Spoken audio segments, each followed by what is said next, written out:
స్తోత్రం, దేవునికే స్తోత్రం కలుగునుగాక. నా పేరు సెల్వి. నేను సిస్టర్ సౌజన్య గారైతే ముత్తైలో కలిసాం. మేము అనుకోకుండా, అసలు నేను అనుకోలేదు సిస్టర్ అంత పెద్ద సేవకురాలు కదా, మనం ఎప్పుడైనా ఒక్కరోజైనా మీట్ అవ్వాలి అని అనుకుంటాను. కానీ ఎప్పుడెక్కడ ప్రేయర్ మీటింగ్స్కి కలిసినా కూడా నేను కలిసే అవకాశం లేకపోయేది. ఒకరోజు అనుకోకుండా ముత్తైలో కలిసాం. ఇద్దరం జర్నీ చేసి మా ఇంటి దాకా వచ్చామన్నమాట. ఆ రోజు నుంచి ఇప్పటి వరకు సిస్టర్ వాళ్ళతోటి, వాళ్ళ కుటుంబ సభ్యులతోటి నాకు సొంతం ఎంతనో, మా తల్లిదండ్రులు ఎంతనో, ఆంటీ అమ్మగారు ఈరోజు లేరు అని ఆ బాధ కంటే దేవుళ్ళో జీవిస్తున్నారు, పరలోకంలో ఉన్నారన్న సంతోషం, మన మధ్యలో కూడా ఉన్నారని ఆనందంతో ఈరోజు నేను రావాలని నేను అనుకోలేదు. ఈరోజు వస్తానో రానో నాకు తెలియదు, కానీ రాత్రి నుంచి అయితే ప్రార్థన చేసుకున్నాను. మరి రేపు ఎటువంటి ఆటంకం లేకుండా నేను ప్రార్థనకి వెళ్ళాలి, అందరినీ చూడాలి. చాలా రోజులు నేను సిస్టర్ వాళ్ళని చూసి కూడా సిస్టర్ తోటి నిన్న ఫోన్లో మాట్లాడినప్పుడు మేము సొంత సహోదరులాగా, మేము అంత పరిశుద్ధాత్మ దేవుడు మాలో ఉండి కార్యం చేస్తారు. కొన్ని రోజులు సిస్టర్ వాళ్ళతో నేను సేవ కూడా వెళ్ళేదాన్ని, సేవ చేసుకున్నాను కొన్ని రోజులు. ఆ రోజులు కూడా మర్చిపోలేదు. దేవుడు ఆ యొక్క బంధాన్ని మాకు ఎంత గట్టిగా ఇచ్చారంటే ఎప్పుడు మర్చిపోలేము. దూరంలో ఉన్నా కూడా సిస్టర్ వాళ్ళు ఎప్పుడు మాతో ఉన్నట్టే నాకు ఫీలింగ్ ఉంటుంది. ఈరోజు మరి ప్రార్థనకు వచ్చిన మనందరం కూడా దానిలో ఈరోజు, ఎందుకంటే ఆ అంకుల్ గారు, అమ్మగారు చాలా ఆత్మీయంగా మాట్లాడేవారు.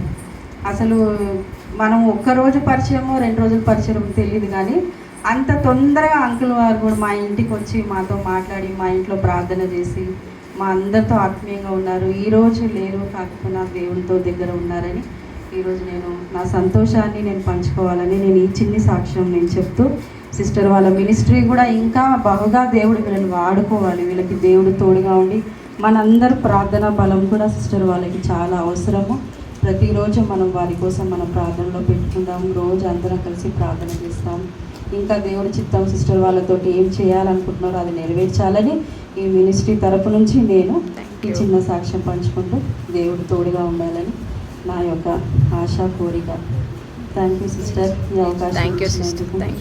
స్తోత్రం నాయన, స్తోత్రం తండ్రి, మహోన్నతుడా, సర్వోన్నతుడా, నీ ప్రేమకు నైనా తండ్రి వేలాది స్తోత్రం నాయన. ఇలనేని ప్రేమ ప్రభు యేసయ్య, నీ ప్రేమ ఉండేపటికే తండ్రి యేసయ్య, ఇదిగో మా ప్రేమని కూడా మరి సిస్టర్ వాళ్ళతో ఐక్యపరిచి ఈ నిమిషం ఇక్కడికి తీసుకొచ్చినందుకు వేలాది వందనాలు ప్రభా. మరి ఇక్కడికి వచ్చిన ఒక్కొక్కరిని కూడా ప్రభా పేరు పేరున మరి వారిని, వారి కుటుంబ సభ్యులని, బిడ్డలని అందరినీ కూడా ప్రభా ఆశీర్వదించమని నైనా, ఇక్కడికి వచ్చిన ప్రతి ఒక్కరిని కూడా ప్రభా ఈ ప్రార్థన ద్వారా బలపరచమని.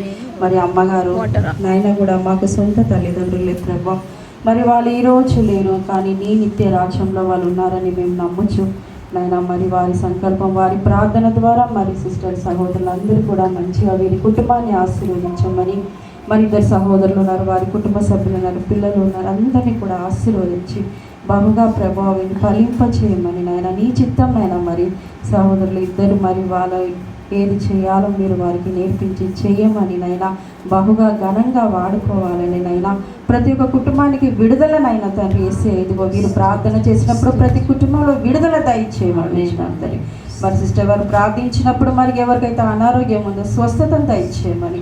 అవును తండ్రి, ఎన్నో ఆశ్చర్య కార్యాలను వీరి ద్వారా చేయమని అడుగుతున్నాం, చేస్తూ ఉన్నారు, నిరంతరము చేయమని యేసుక్రీస్తు నామములో మేము అడిగి వేడుకొంచున్నాం పరలోక తండ్రి.